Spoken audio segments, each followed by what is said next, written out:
Tapos, sabi ko sa inyo, pwede nating ma-upgrade yung radio na yung distance niya is kung yung 7 kilometers na transmission distance niya, pwedeng ma-maximize gamit nitong adapter na to na SMA to coax adapter. SMA to coaxial.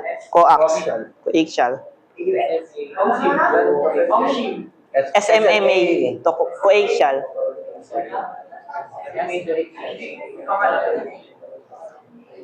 SMA, as in S, tsaka MA, tsaka coaxial.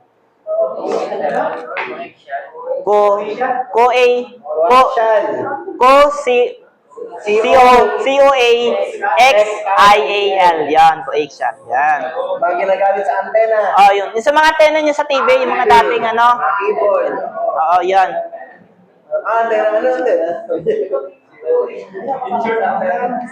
Actually, pwede natin gamitin yung TV ng antena. Kapag gusto nating, gawin natin tong base station lang sa bahay. Antena o antena ng TV? Antena ng TV. Tapos, ito yung nakikita niyo sa TV, sa antena ng TV. Ito, ganito. Yun, ganito yan, ginaganyan. Bumili ka ng antena may kasama TV. So, pwedeng gamitin natin kaysa bumili pa tayo ng mahal na mga antena na mismo nito.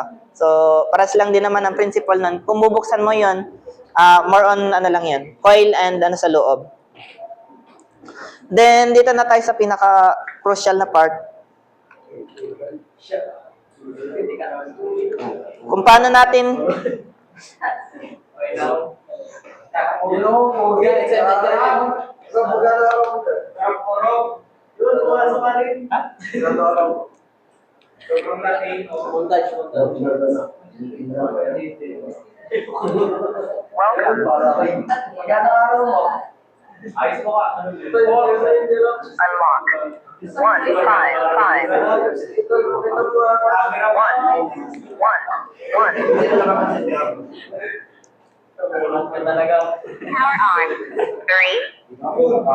So, dito sa type ng radio, para makapag-bypass tayo, so, pag bibilin mo siya pag titingnan mo siya sa kanyang diagram, sa kanyang channel, so, ang naka-open lang dito sa 3. Yan. Ito. Ang naka-open lang dito is yung channel 2, channel 3, channel 15 dito sa radio na to, dito sa type ng radio. So, ito lang ang pwede nating i-bypass. So, ito yung frequency niya in frequency type sa channel. Yan. Ito yung sa 2, 462.225. Sa 3 is 462.325. 460.325.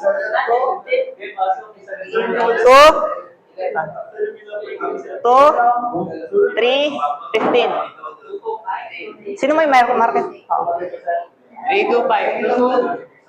225, 325. Sa 15 is 460.325 MHz.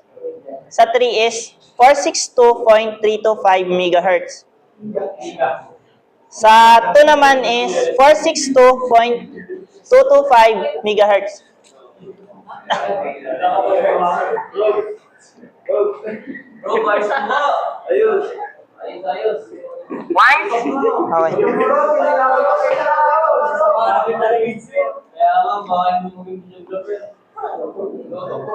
Naturo ko sa inyo kung paano i-unlock to, no? Yung una, dito. Nakita ko na nyo na kung paano i-unlock. Ito yung lock. Ay. Ito yung para sa lock. Lock. Yun, nag-lock na. Unlock. Long press lang yung menu. Lalak na yung frequency. Oh. Yan. Kahit anong ayaw mag-connect. Kasi, dapat ang itatype natin dito is ito. Pare, ito, specify natin. So, 2. So, hina lang natin. So, i-type natin itong 462, 4, 6, 5.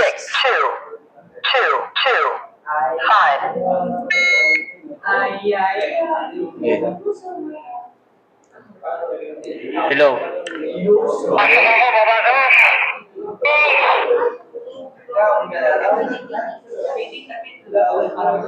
Ha? Kabilaan yan. Hello. Hello, hello. 462, ha? Hindi na. Kung pwede naman tong ma-secured yung kanyang may security encryption pag may programming cable tayo. So kung gusto nating kung hobbyist talaga natin ganito, bibili tayo ng programming cable tapos may programming software yun na doon iibahin mo para Kasi dito, lahat ng channel gamit na gamit talaga dito. Kahit anong buksan mo dito, may narinig kang tanod or anything else na parehas ng frequency. Babili mo na Oh, yun. So, punta ulit tayo sa 3. O, di ba?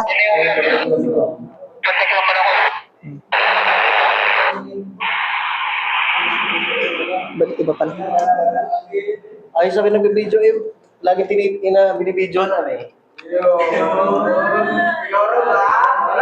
Ano ay pakita tong niya? Yung akin naman ang pinapakita na yun.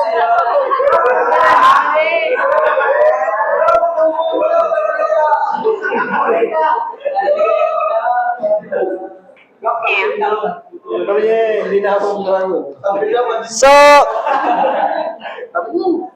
kaya sinabi kong 2315. Kasi ito lang yung bukas na pwede nating i-bypass dito sa radyo na to. Yung 2315. So, hindi pwedeng pakapasok tayo sa channel nitong available. 2315 na ang pwedeng pasukan. Hindi maka-bypass. Pero lang kung talaga natin, ipo-program na ito ay naka-secure dito dito mismo. So, punta ulit tayo sa 3. Wait lang. Hindi marinig. 3. So, type natin ulit is 462. 6, 2, 3, 2, 5. Diba?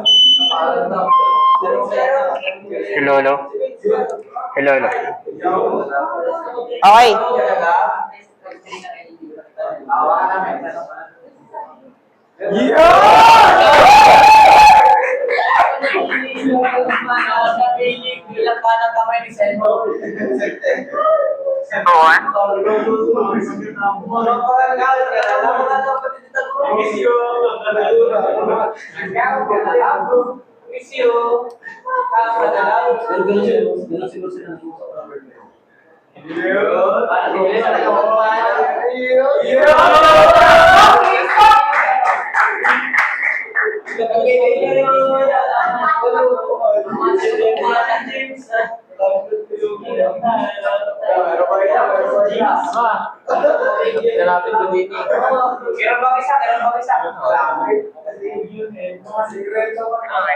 Five, 6, 7, 8, 9, 10, 12, 13, 14, 15, 5, 4, 3. So, 15 kay Adrian, 3 kay Glenn. So, dapat kayong dalawa makapasok dito sa radyo na to. Pakita mo frequency. Pakita ko ba? Papakita ko ba? So, hindi ko muna ipapakita yung frequency. Demonstrate nyo lang yan. Pasok na kayo. Hintayin ko makapasok yung dalawa. Unahan kung sino mauna. Okay. Paunahan kung sino.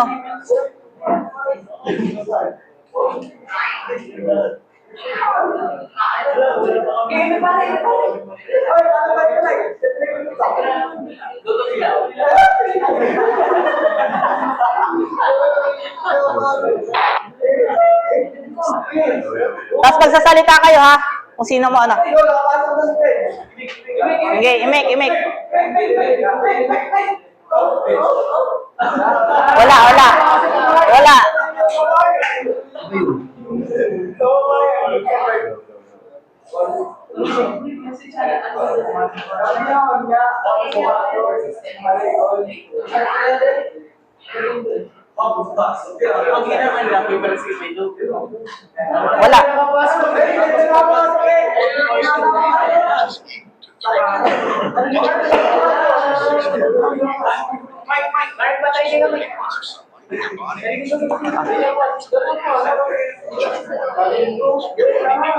Fourteen, 15.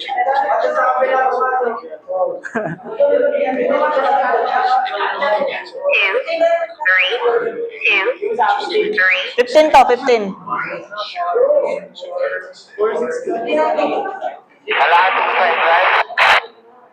Number 6. Hello? Oh, may na. Sino na? Okay.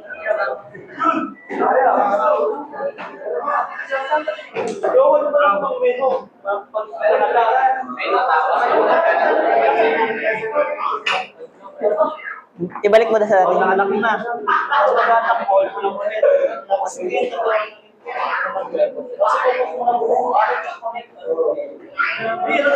Ayan naman sa kabila. I-reset mo.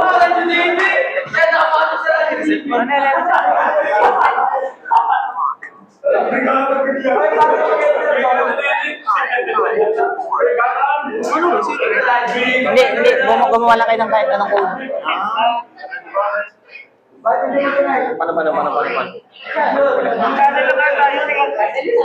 Meron na dito naririnig kanina to.